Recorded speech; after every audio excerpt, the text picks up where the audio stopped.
గణపతి ఉత్సవాలను పురస్కరించుకొని ఆదివారం నల్లగొండ జిల్లా కేంద్రంలోని స్థానిక సంస్కర్ నగర్ లో కౌన్సిలర్ బొడ్డుపల్లి లక్ష్మి ఆధ్వర్యంలో ఏర్పాటు చేసిన వినాయకుని మండపం వద్ద రాష్ట్ర రోడ్ల భవనాల సినిమాటోగ్రఫీ శాఖ మంత్రి కోమటిరెడ్డి వెంకటరెడ్డి ముఖ్య అతిథిగా హాజరై వినాయకునికి ప్రత్యేక పూజలు నిర్వహించి ప్రజలకు వినాయక చవితి శుభాకాంక్షలు తెలియజేశారు.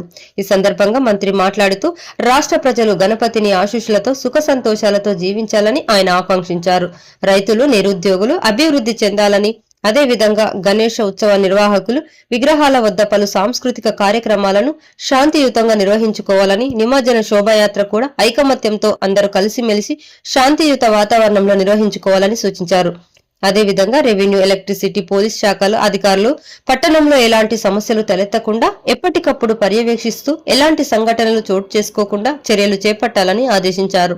ఈ కార్యక్రమంలో ZPTC Vanguru Lakshmaiah, municipal chairman Boori Srinivasareddy, vice chairman Abbagoni Ramesh Goud, Gummala Mohan Reddy, Anil Reddy తదితరులు పాల్గొన్నారు.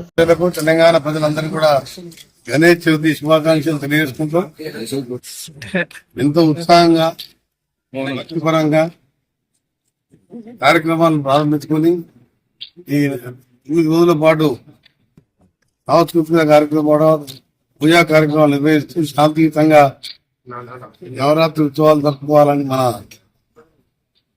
వినాయకుని ఉత్సవాలు జరుపుకోవాలని, నిమజ్జనం వరకు కూడా శాంతి భద్రతను కాపాడుకుంటూ అందరం కలిసిమెలిసి పండుగ జరగాలని, ఆ స్వామివారిని ఒకటే కోరుకునేది కాలం బాగుండాలని, రైతులు, నిరుపేదలు, నిరుద్యోగులు, విద్యార్థులు ఉన్నత శిఖరాలకు చేరే విధంగా ఆశీర్వదించాలని స్వామివారిని కోరుకుంటూ నల్గొండ జిల్లా కేంద్రంలో సావర్కర్ నగర్ లో బొడ్డుపల్లి లక్ష్మి ఆధ్వర్యంలో తర్వాత మొదటి పూజ ఇక్కడ నిర్వహిస్తున్నాం.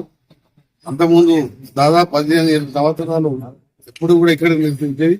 ఇద్దరు 7 సంవత్సరాల గ్యాప్ ఇచ్చి మళ్ళా ఈ రోజు పట్టణంలో ఇక్కడి నుంచి పూజా కార్యక్రమాలు స్టార్ట్ చేసుకున్నాం.